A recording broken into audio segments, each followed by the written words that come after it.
crise européenne, économistes et syndicats, deux points de vue s'affrontent. Sursis de quelques mois pour les employés de Freescale, un chocolatier toulousain distingué par les croqueurs de chocolat.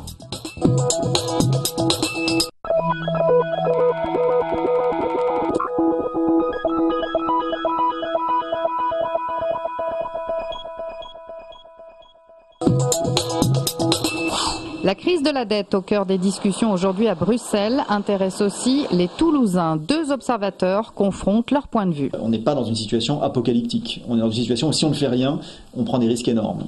Bien évidemment, que ce soit la Grèce, Italie, Espagne, Portugal, on se rend bien compte qu'eux, ils sont déjà au bord du gouffre. Au programme des débats, la recapitalisation des banques européennes à hauteur de 108 milliards d'euros et à laquelle les contribuables pourraient bien participer. Pour le contribuable, ça signifie qu'il y aura effectivement une subvention vers les banques pour s'assurer que le système bancaire n'explose pas. Donc c'est à eux à financer. Donc quand on dit eux, mais eux c'est pas les banques, eux c'est les actionnaires des banques, bon, bien évidemment. Donc c'est à eux à payer. Face à cette crise inédite, politique et opinion publique ne parlent pas toujours le même langage. On sort au système bancaire de la grande finance, c'est-à-dire qu'à un moment donné, on a bien évidemment un contrôle politique dessus pour remettre un peu à l'endroit tout ce qui a été mis à l'envers pendant une dizaine, 20, 30 ans. L'âge de la retraite et le niveau des retraites n'est pas quelque chose de tenable à moyen terme. Et donc ce que les marchés forcent à poser aujourd'hui comme question, c'est ces réformes, mais qui supposent de changer la manière dont on vit et dont on travaille. Prochain grand rendez-vous, la semaine prochaine pour le G20. Il est urgent de prendre le temps nécessaire. C'est la teneur du message envoyé à l'État par le Conseil général du département concernant la refonte de la carte intercommunale. On a commencé à travailler au mois de juin avec une réponse définitive qui doit être donnée le 8.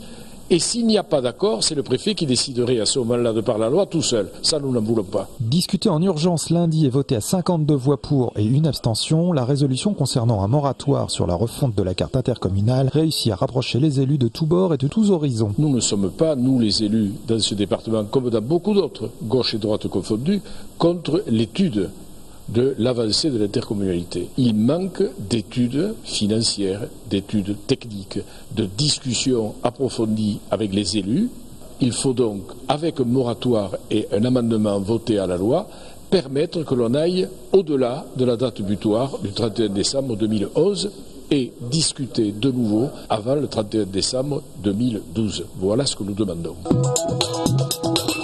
6 mois de sursis pour les salariés de Freescale, c'est ce qu'ils ont appris lors du dernier comité central d'entreprise extraordinaire.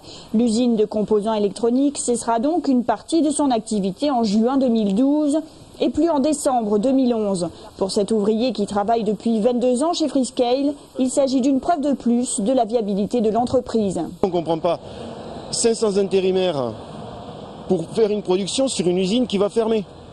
On n'arrive pas à comprendre. Alors faire du stock, il y a 821 personnes qui vont être licenciées. Il n'y aurait pas eu cette annonce. On pouvait tourner encore combien de temps? Encore énormément de temps. Les produits ne sont pas obsolètes. La preuve qu'ils ne sont pas obsolètes, ils veulent les transférer aux États-Unis.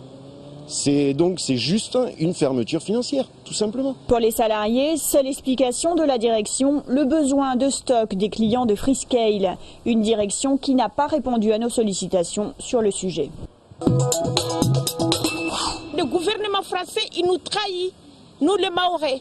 Ces Mahorais de Toulouse sont en colère. Ils suivent avec angoisse le mouvement social contre la vie chère qui secoue leur île depuis un mois. Nous tous, on est inquiets parce qu'on a de la famille là-bas. À chaque fois qu'on appelle depuis un mois, il y a la famine, il n'y a pas de gaz, il n'y a pas de quoi à manger, les magasins sont fermés. Les prix appliqués sur Mayotte ne sont pas les mêmes prix qui sont appliqués à La Réunion ou en France ou d'autres départements. Beaucoup plus cher. C'est un peu excessif. Mayotte est le 101e département français depuis 7 mois. Pourtant, ces Mahorais ont le sentiment d'être abandonnés. Dans l'État français, je pensais qu'on a le droit de révolter à ces droits. Mais j'ai vu que Mayotte, c'était pas pareil. On n'est pas du tout considérés comme des Français. Un médiateur est arrivé à Mayotte avant-hier. Ces Mahorais espèrent un retour au calme et de véritables négociations.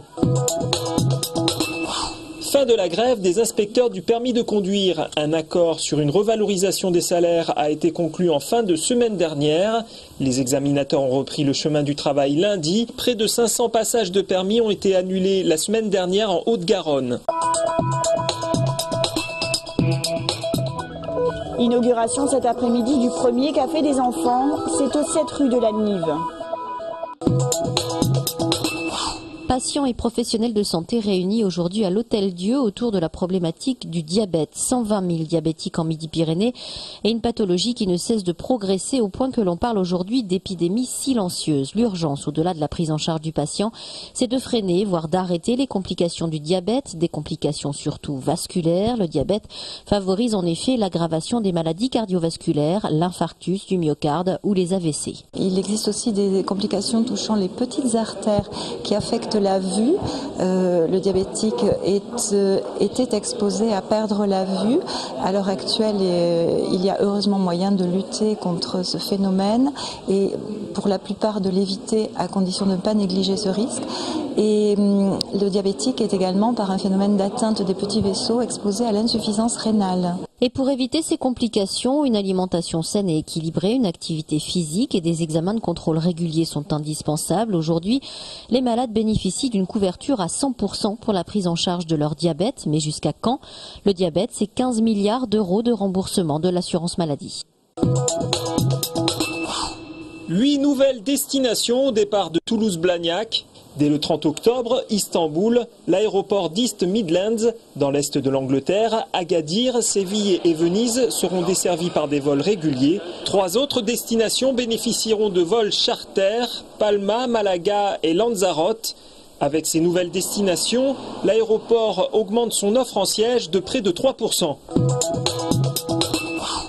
Quand un petit chocolatier toulousain se retrouve dans la Bible des croqueurs de chocolat gratifié de 5 carrés et qu'il reçoit en outre un award du chocolat, c'est un peu un rêve qui se réalise. Se retrouver comme ça à côté de ces grands maîtres du chocolat, quelque part, ça flatte l'ego, ça fait vraiment très très plaisir.